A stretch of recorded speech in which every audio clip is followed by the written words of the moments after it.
mahubog ug mag-away mi sa akong partner.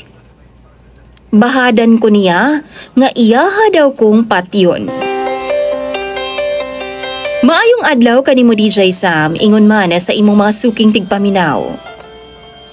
Unsa bay angay na akong buhaton, kabahin ani akong problema karon.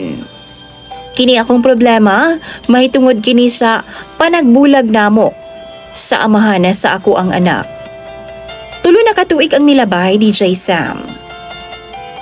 Og ang hinungdan ni ana, nananghid ko sa iyaha nga mga-apply ko pa abroad.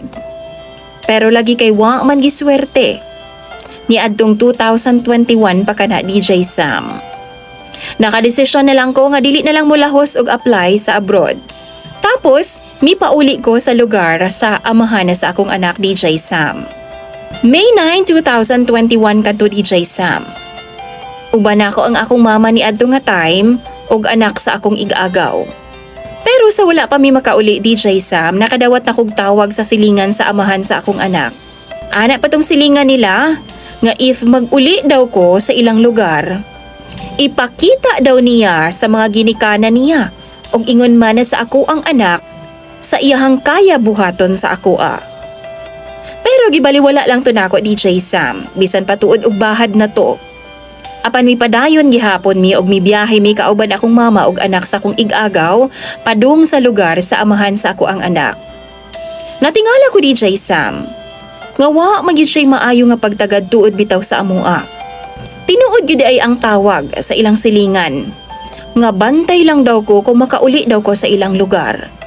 Sa laktod nga pagkaistorya, anang gabiuna DJ Sam, natingala na lang mi sa akong mama nga naglagupok naman ang among atop. Abi na ko giwakwak na mi DJ Sam. Gawson unta sa akong mama pero gipugnga na ako DJ Sam kay nabalaka ko. Tingalig unsa to og tingalig unsa pay mahitabo niya. Taod-taod, naglagupok na pod ang among dingding. Wa na gyud makaagwanta si mama DJ Sam og bigawas na gyud siya.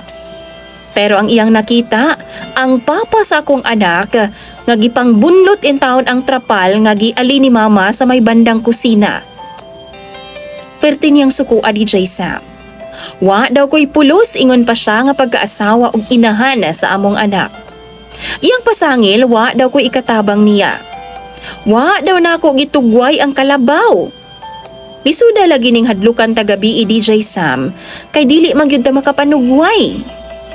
Mauto naghilak na ko o pati na pod ang akong anak DJ Sam. Giingnan siya ni mama DJ Sam nga ugma na lang ug husayon na lang namo kung muhupas na ang kahubog sa akong bana. Pero dili magyud siya DJ Sam. Di gyud siya magpatuo kang mama. Giingnan man hinuon ko niya nga OA daw pati ang akong mama ug buwagan daw ko niya DJ Sam. Sumauto, wa na jud ko nagpatumpik-tumpik pa ug niuban kog balik ni mama sa Carmen, North Cotabato. Ang sakit pa DJ Sam, kay nag-uban ko sa akong mama nga dili na ko kauban ang akong anak. Ug mao na ang akong problema karon. Tama ba ang akong desisyon nga nakipagbulag na gyud ko sa akong partner o amahan sa akong anak? Kay kada away namo no, ingnan lang man ko niya nga patyon daw ko niya. Labi pa kanang makainom siya DJ Sam, patyon lagi daw ko niya ug kaya daw kaayo ko niyang ilubong sa basakan. Palihog daw tambagi ko ninyo mga followers ni DJ Sam, kay ako nang basahon tanan sa comment section. Imong follower DJ Sam, Trina.